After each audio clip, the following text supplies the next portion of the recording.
welcome to the Tabletop Games blog topic discussion. Play styles. We all play games for different reasons and we all approach them differently. In fact, we may play the same game differently on 2 different days just because we're in a different mood. However, I'm not talking about playing a different strategy or choosing a different character, or even just playing with a different player color. I'm talking about something different altogether. I think for many of us who play modern board games regularly, once we play the game, we think about how we can approach it differently next time, maybe think of a new strategy or go over the mistakes that we made, so that next time we get more points or achieve an amazing combo, or just have a different game experience. That's especially true if you thrive on the competitiveness of games and do all you can to win. Maybe you're the sort of player who likes to take part in tournaments, so it's very important to you to analyze your gameplay and see how you can improve things going forward. Yet, there are a lot of people who actually play games just for fun. They enjoy the game for the experience it gives them. They're the sort of people who might even make up a story of the character as they progress through a game, even if the game itself is a worker placement game with no theme.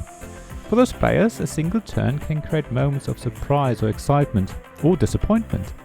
They get the emotional reward from how the game unfolds, rather than from winning. I've been trying to be this sort of player, and it really depends on what game I play and what mood I'm in as to how much I succeed. However, I think even very competitive players will have had really amazing moments in games and know the feeling that a really great turn can give you. If you're a gracious competitive player, you will even relish the moment you lose against a player when they pull off a really clever move or an amazing combo.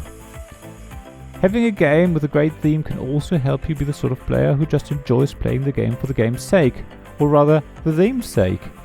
I know there are games that are made better by a great theme, and a lot of that is to do with allowing you to experience a story as you play the game and get enjoyment from that, irrespective of whether you win or lose.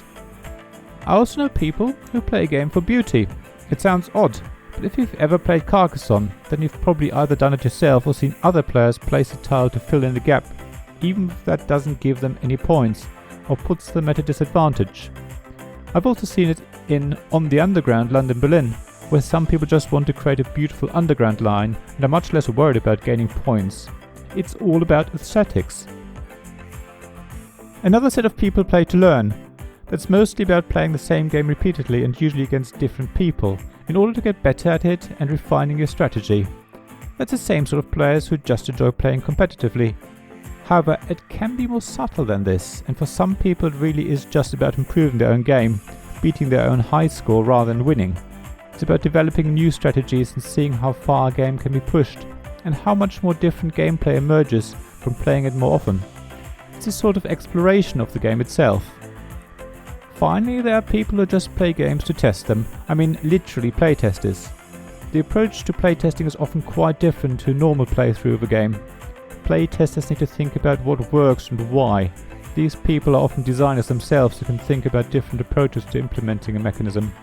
Of course, there are also blind playtesters who aren't usually game designers, because this is much more about checking whether the rules are clear, whether the gameplay works, and what experience everyone around the table has. So there's a wide range of ways people play games and a selection of reasons and aims. What do you try to get out of playing a game? Is it for fun or to win? Does your attitude change from game to game and day to day? Do you play differently with different people? Please share thoughts in the comments below. I'm sure there are more ways of playing games that I didn't cover in this article. Thank you for listening to this Tabletop Games blog topic discussion podcast. Please check the description below for links mentioned in this episode, as well as to the written version of this article on the blog. If you enjoyed this episode, please subscribe, give us some stars or leave a review. Please also tell your friends about me, and if you want to offer financial support, check out my Patreon and Ko-fi pages, links to which you'll find in the blog at tabletopgamesblog.com.